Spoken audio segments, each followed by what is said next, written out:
Welcome to the Wunderkammer, the place where you will find all the needed objects in order to discover yourself. But be careful, this cabinet of curiosities will uncover things you never wanted to see unveiled. This room will open the abyss of darkness for you. You will see how this darkness will lead you to the light you were searching for all this time. Wunderkammer is excited to be your guide to that light.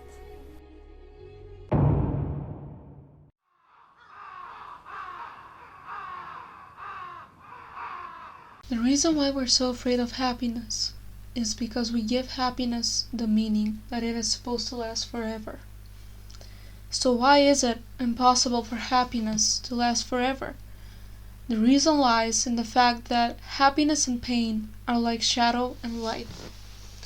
They are deeply in love with each other and can't exist without one another. In light there is him, the shadow, while in him she exists, the light. Light and shadow are a part of each other, and they can't stop existing in each other's hearts. Expecting for happiness to last forever is the same as expecting for her to dance alone, without her lover.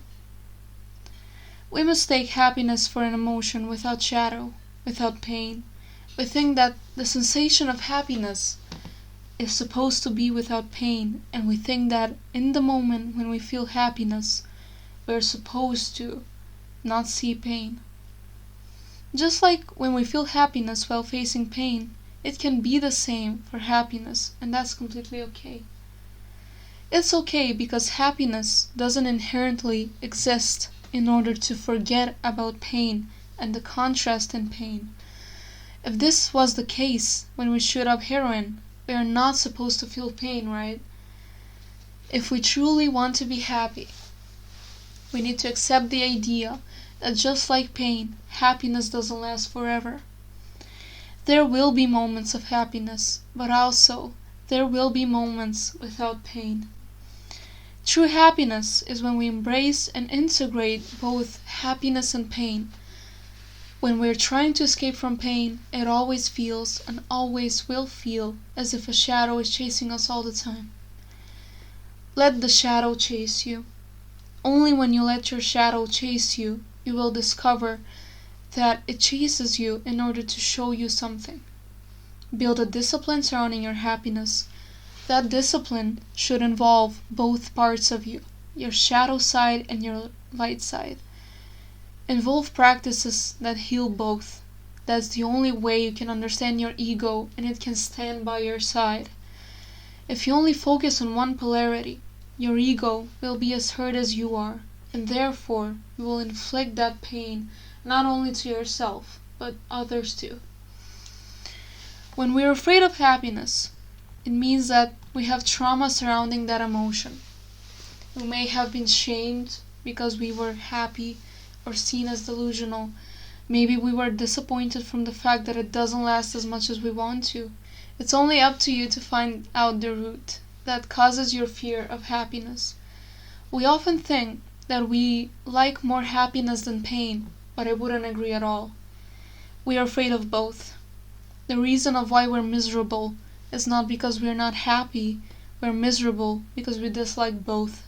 We dislike happiness and pain.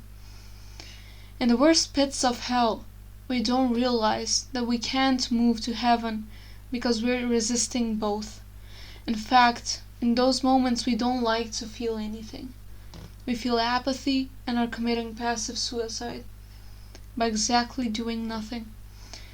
It's time to understand that we don't want happiness as much as we don't want pain. We want suicide. Example: Jane is an alcoholic. The only way she connects truly with people and opens up to them is when she's drunk. She subconsciously uses alcohol in order to find true connections with people, and that's the only way she allows herself to be vulnerable. A lot of people who would observe this situation would say that she's chasing happiness, but I wouldn't agree. I would suggest that she's chasing fulfillment. I would also suggest that she doesn't want true connections because if she did, she wouldn't use alcohol in order to find them, because she would know that she wouldn't find them in bars. She isn't chasing happiness, she commits herself to passive suicide because she runs away from both. From happiness and from pain. She needs connections in order to feel loved and cared for at the moment. And this has some serious consequences regarding her health and the fact that this realization will hit her as fast as a truck going at full speed. And there is nothing worse than too late. My advice for feeling connecting to happiness is next. 1. Bring more art into your life. Arthur Schopenhauer considered art as one of the best 3 ways to deal with never-ending suffering, which, in his opinion, comes from never-ending desires. Even though he suggested art and aesthetic experiences as a way to deny our will to life, I recommend art for completely the opposite. Art makes us think. When we investigate artistic creations and observe them, we enter new realms in our consciousness that we have never seen before.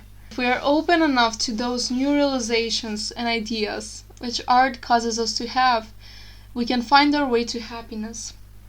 Well, you may ask, how can that be possible? When we question and observe an artistic piece, we will find an observation of it that will relate to our life. Our mind has an associative nature. That means that our mind will associate a lot of things seen in art with our own experience. Where am I going with this? You may ask. We will come to new understandings with art, and those understandings will help us understand and get close to our polarities, happiness and pain, along with getting even deeper understandings about our life experiences. The other reason why I really recommend artistic experience, especially regarding visual art, is because it gets in touch with our unconscious mind. One interesting way you can do this is by using one of Freud's greatest methods, the free association method. Originally, free association is a psychological method which involves free expression without any censorship. The reason why Freud invented this from Breuer's hypnosis is because it can access the unconscious without any limitations. Watch an artistic piece and then express everything that comes in mind. Then, step from an observer's perspective and then think about everything that came into your thoughts and why it did. Remember, in this exercise, nothing is definite. Leave an open door for doubt and questions. Nothing is final. This is only meant to help you dive and connect to lost and suppressed parts of your consciousness, not define them.